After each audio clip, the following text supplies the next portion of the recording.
I really wanted to finish Bruce Wayne's story. We'd done 2 acts of a 3-act story in a sense, and the challenge for me was to really figure out the reason to take another trip to Gotham City and to invite the audience to take that with us.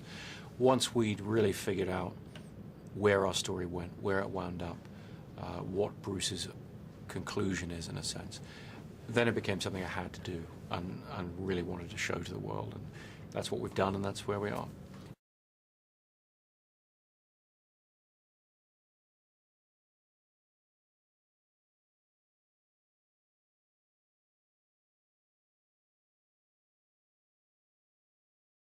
The end of The Dark Knight left the characters in a pretty interesting place.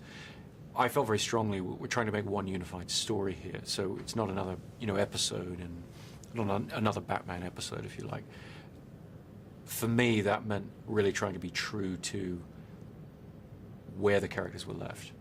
And Bruce Wayne, as Batman, has made a rather large sacrifice at the end of The Dark Knight. For that to mean something, he really has to have succeeded, in a sense, in his mission. He has to have a Gotham that, at least superficially, doesn't need Batman anymore. And that leaves him frozen, in a sense. And the 8-year period is about showing that he's retired, in a sense. He's hung up his cape and his cowl, but he hasn't been able to move on. He's stuck.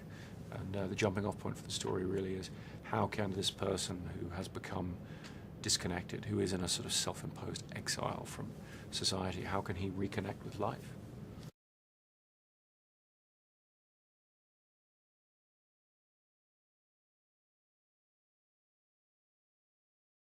We'd had a great experience shooting in IMAX on The Dark Knight, and we wanted to expand that on The Dark Knight Rises and shoot more of the film that way, and we have. We've shot almost half of the film using those cameras. Seeing that projected on an IMAX film screen is a very unique experience, and I hope people will seek it out where it's available, because it really gives you that extra image quality, that extraordinary clarity and immersive quality that really throws you into the world of the film. That, for me, is just a great thrill in terms of how you experience a large-scale action film.